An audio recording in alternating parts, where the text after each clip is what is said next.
No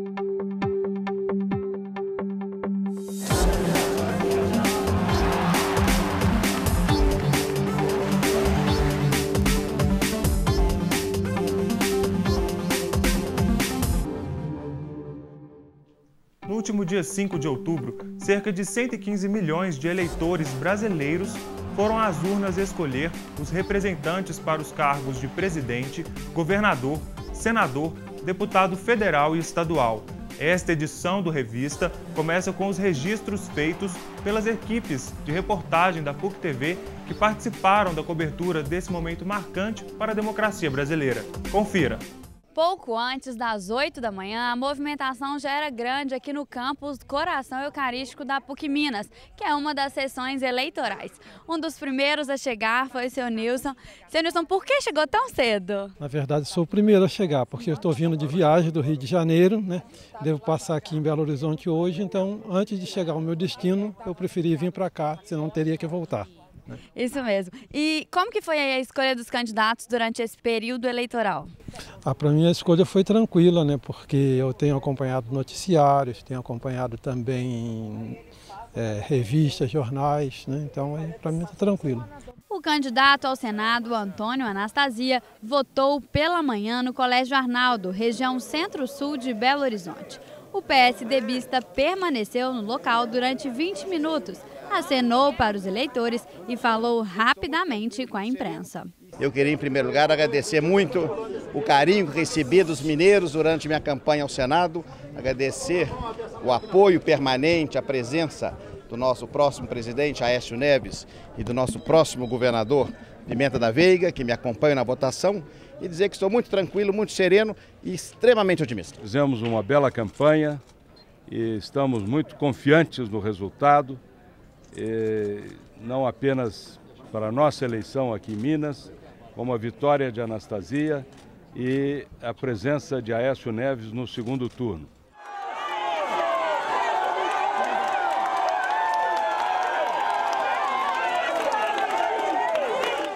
Nós estamos na zona 34, onde aconteceu a apuração simbólica da primeira urna de Minas Gerais. O desembargador Geraldo Augusto de Almeida, presidente do TRE Minas, divulgou os primeiros resultados da eleição no estado. Na sessão 36, os primeiros resultados foram apurados minutos após as 5 da tarde, quando as urnas foram fechadas em Minas. Eleição muito tranquila, especialmente pela própria civilidade do cidadão eleitor mineiro, que sempre nos ajuda com muita civilidade e muita obediência a todas as regras. O povo mineiro está muito preocupado com as questões regionais do estado. Nós focamos muito a nossa campanha nessa direção, na direção de encarar os problemas reais do estado, as questões que foram se acumulando ao longo desses 12 anos e que não foram resolvidas, e apresentamos soluções e propostas que foram endossadas pelo voto dos mineiros. Mauro Ferreira, eleições 2014. Laís Marçal, eleições 2014. Gabriela Mate, eleições 2014. Vitor Rinaldi, eleições 2014. Raíssa Torres, eleições 2014. Stephanie Martins, eleições 2014. Wellington Pereira, eleições 2014. Encerramos aqui a transmissão da PUC-TV das eleições 2014. Até o segundo turno. Gabriela Garcia, eleições 2014.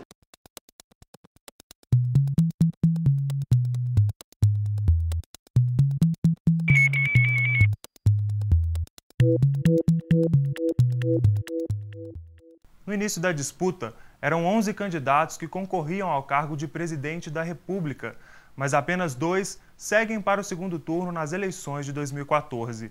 A atual presidente da República, Dilma Rousseff, do Partido dos Trabalhadores, e o candidato do Partido da Social Democracia Brasileira, Aécio Neves. Antes mesmo do fim do primeiro turno, já era possível prever que os brasileiros levariam o pleito para o próximo dia 26 de outubro.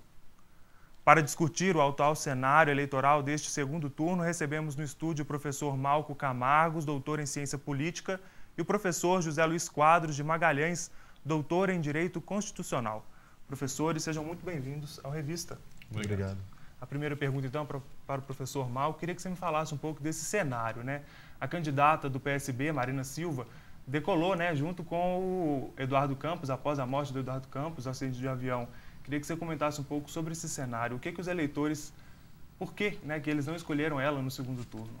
Marina teve um papel importante na disputa em 2 tempos distintos. A hora que ela sai da disputa para se tornar vice de Eduardo Campos, ela deixa um percentual de voto grande para trás e passa a ser uma atriz coadjuvante no processo.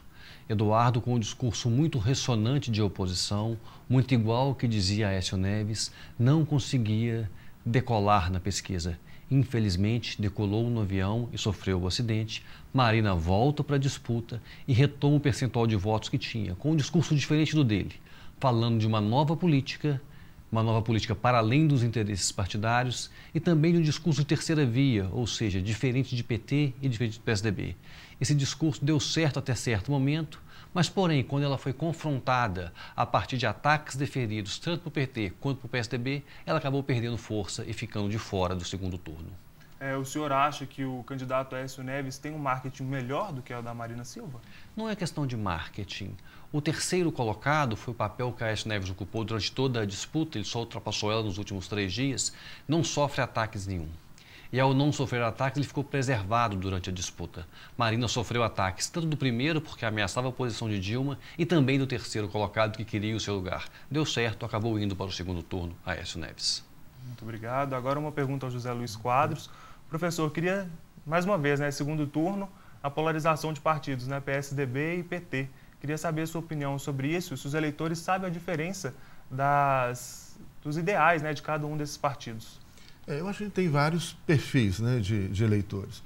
Em primeiro lugar, a questão da política é algo bem pragmático. As pessoas vão votar no candidato A ou B porque a vida delas mudou. Então a gente tem um percentual grande de brasileiros que vai votar em um determinado candidato porque sabe, olha, qual que é, o que aconteceu, Minha vida melhorou, minha vida piorou, é algo bem claro e não com grandes discussões profundas ideológicas.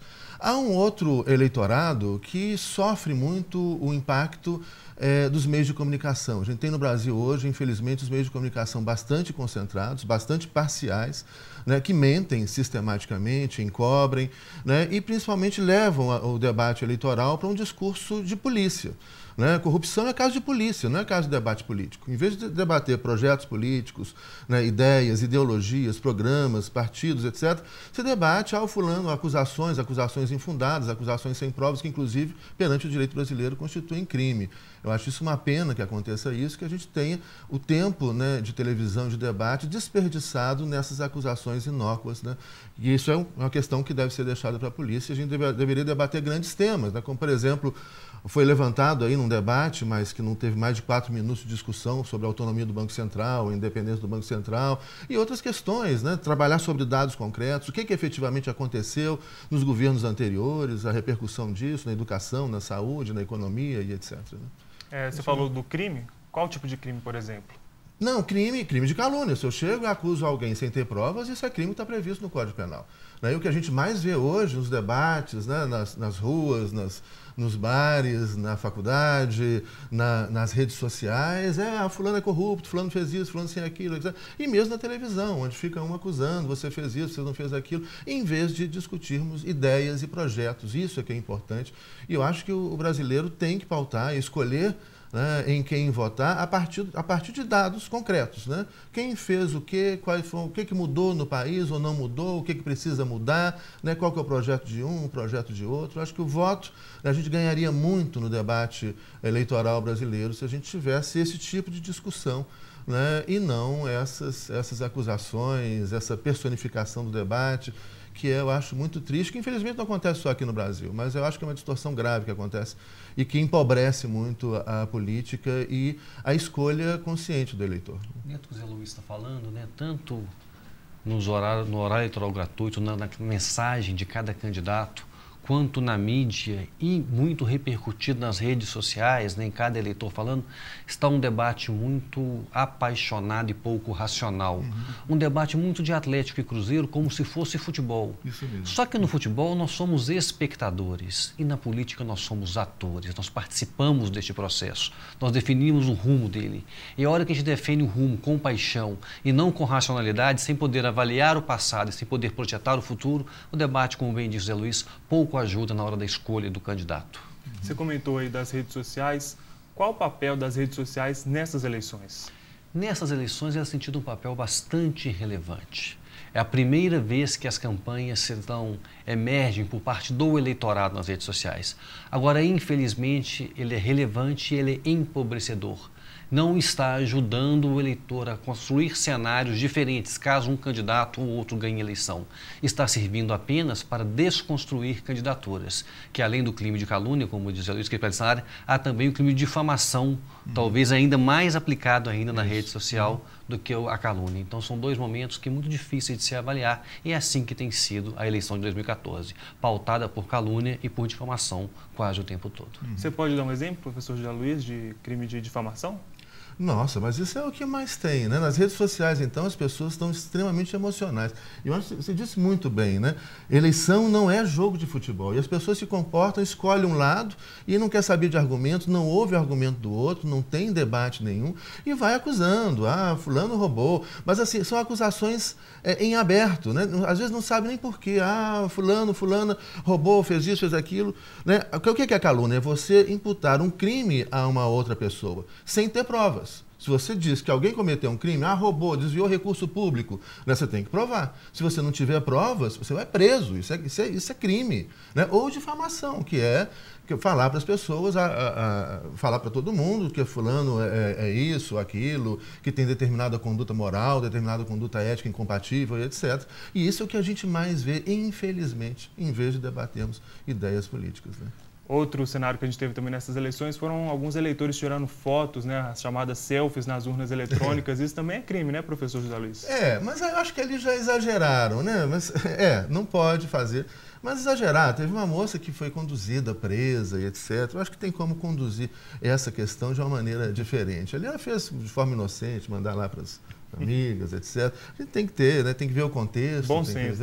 Isso, um pouquinho de bom senso é bom, né? Obrigado. Mudando um pouquinho de assunto agora, o professor Malco, se a candidata do PT, Dilma Rousseff, for reeleita, vão ser 16 anos, né, no poder do PT. O que isso representa para o Estado brasileiro? Acho que a primeira coisa a avaliar é o que a ciência política mostra o seguinte: quanto mais tempo um governante está no poder, mais difícil era a sua reeleição. Então, os dados mostram que ficar no poder mais tempo traz mais dificuldades para se reeleger. Se caso a Dilma vença, né, chega ao quarto mandato consecutivo do PT, vai mostrar que há uma parcela, 50% mais um do eleitorado, satisfeito com o modelo gerido pelo PT, não só nos últimos 4 anos, mas também nos últimos 12 anos, tempo que foi administrado pelo PT. Mais do que isso, não podemos falar nada, que é um projeto de poder de longo prazo, que é um domínio, que é o aparelhamento da máquina pública. Não, quer dizer que 50% do eleitorado, mais um, quis a continuidade desse processo por mais 4 anos. Eu concordo, e eu acho que as pessoas falam muito que democracia é alternância de poder, como se fosse obrigado mudar a pessoa que está no poder. E eu não vejo dessa maneira. Democracia é a possibilidade de mudar quando está ruim e de continuar quando está bom. Se está bom, continua. Se está ruim, tira. Eu acho que tem que mudar. Não. Se estiver ruim, muda, né? Agora eu queria só que cada um de vocês, primeiro começando com o professor Malco, deixasse uma mensagem para os eleitores que estão nos assistindo, né, do que eles devem ter consciência, né, no dia das eleições, no próximo final de outubro aí. Então acho que eleição não é jogo de futebol, é razão mais do que a paixão.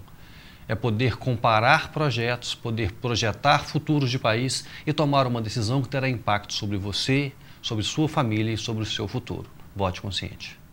Muito obrigado, professor Malco. Agora, sua vez. Eu acho que vou no mesmo sentido, né? Eu acho que a gente tem que votar com o cérebro, com a razão, né? Conhecer os dados, busca informações, tem muitas informações. Hoje, na internet, a gente tem aí sites, né, que vão trazer informações sobre o que foi feito no governo federal, nos governos estaduais, quem fez o quê, qual que é o perfil, né, de cada projeto político que está aí em jogo, e que vote com o cérebro, com a razão e não com o fígado, né? Deixa essa raiva de lado, esse ódio de lado e vai buscar as informações e reflita e veja o que é o melhor para todo mundo, para esse país, né? Que a gente tem um país cada vez mais justo e inclusivo, né? Onde todos possam ter vez e que todos possam ser felizes.